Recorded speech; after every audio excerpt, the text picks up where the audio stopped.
Su'udzon. Berburuk sangka kepada Allah Subhanahu wa taala, ya. Seorang melatih diri untuk senantiasa husnudzon, berbaik sangka kepada Allah apapun yang terjadi. Apapun yang terjadi. Ada seorang wanita diuji dengan luar biasa. Diuji terkait suaminya, diuji terkait anaknya, diuji dengan fisiknya, teruji dengan penyakit. Kemudian ketemu dengan ustazahnya, ketemu dengan gurunya, ustazahnya nasihati dia. Apapun yang terjadi, jangan suudzon kepada Allah. Jangan suudzon kepada Allah. Allah sudah kasih kaidah dalam hadis qudsi, ana inda dhanni abdi bi, aku tergantung persangkaan hambaku kepadaku. Falyadhunna bi abdi ma syaa, maka hendaknya hambaku berprasangka kepadaku yang dia inginkan. Silakan dia berprasangka. In dhanna khairan falahu, kalau dia berprasangka kebaikan bagi dia kebaikan. Wa in dhanna syarran falahu, kalau dia berprasangka buruk bagi dia keburukan. Subhanallah, hati ini diuji ketika Allah memberikan goncangan dalam kehidupan. Kadang muncul syaitan buat kita suudzon. Ya Allah, kenapa kau ginikan aku ya Allah? Ya Allah, kamu apakan diriku lagi? Jangan. Jangan pernah apa? Suudzon. Ya. Yadhunna billahi dhanna saw. Allah cela kaum musyrikin dan orang munafikin yang kata Allah mereka berprasangka kepada Allah dengan prasangka buruk. Tapi benar, kita terkadang diuji ujian yang berat buat kita mulai berprasangka macam-macam. Ketika mulai berprasangka macam-macam, segera luruskan prasangka kita. Sungguhnya Allah bersama prasangka kita. Ketika Allah sebutkan tentang kaum mukminin yang diuji, idz ja'akum min fawqikum wa min asfala minkum wa idz zaghatil absar wa balagatil qulubul hanajira wa tadhunnuna billahi adh-dhununa. Hunalika butuliyal mu'minuna wa zulzilu zilzalan syadida. Tentang perang Al-Ahzab. Kata Allah, ketika musuh datang dari atas kalian, itu 10.000. Kaum muslimin jumlahnya sekitar 2.000. Datang musuh mengepung dari atas, jumlahnya 10.000. Wa min asfali minkum, dari bawah orang-orang Yahudi sekitar 700 pasukan. Dan kondisi ketika itu musim dingin, musim lapar. Wa zaghatil absar, ketika kaum muslimin begitu ketakutan sehingga pandangan mereka tidak bisa stabil karena ketakutan yang masuk dalam diri mereka.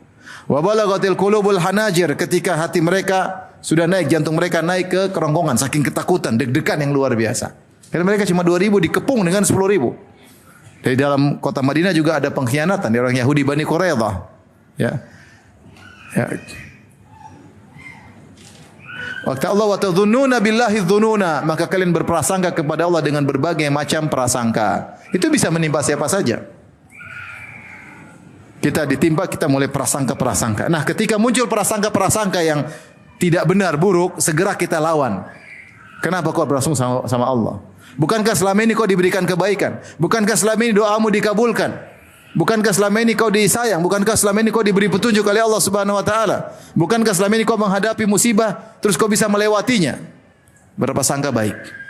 Bukankah sebelum ini kau selalu berdoa, hasilnya begini, berprasangka baik? Seorang terkadang diuji dengan sebuah ujian, sebagaimana kata Allah, wa tadhunnuna billahi dhununa. Kalian pun berprasangka dengan berbagai macam prasangka, hati-hati di situ. Rugi kalau kita prasangka buruk kepada Allah. Rugi apapun yang terjadi. Mau sakit separah apa, prasangka baik. Musibah sebesar apa, seberat apa, prasangka baik. Tinggal main hati aja, prasangka baik. Ingat firman Allah, wa huwa arhamur rahimin, dialah Allah yang paling maha penyayang. Yang paling maha penyayang. Saya sering sampaikan akan hal ini. Ketika Nabi Ayub berdoa, dia berkata, anni masaniyad-dhurr wa anta arhamur rahimin. Ya Allah, sungguhnya aku ditimpa dengan penderitaan, ya sakit yang parah Nabi Ayub. Wa anta arhamur rahimin, dan engkau adalah zat yang paling sayang di antara yang menyayangi. Kalau ibuku sayang kepada aku, kalau istriku sayang kepada aku, anak-anak sayang kepada aku, saudaraku sayang kepada aku, Allah lebih sayang daripada mereka semuanya. Kenapa? Aku ciptaan Allah. Allah yang berikan aku rizki. Allah yang berikan aku hidayah. Allah yang berikan aku, menyiapkan prasarana untukku. Husnudzan kepada Allah Subhanahu wa taala. Qul huwar rahmanu amanna bihi wa alaihi tawakkalna. Katakanlah, dialah Ar-Rahman yang maha penyayang. Amanna bihi, kami beriman kepada Allah yang Ar-Rahman maha penyayang. Wa alaihi tawakkalna, dan kami bertawakal kepada Allah. Subhanallah. Tawakal. Tawakal. Kita bisa bayangkan betapa sayang orang tua kita kepada kita. Allah lebih sayang. Nah kalau sudah begitu, ngapain kita suudzon sama Allah? Saya bilang ini bukan perkara ringan, tapi ini penyakit.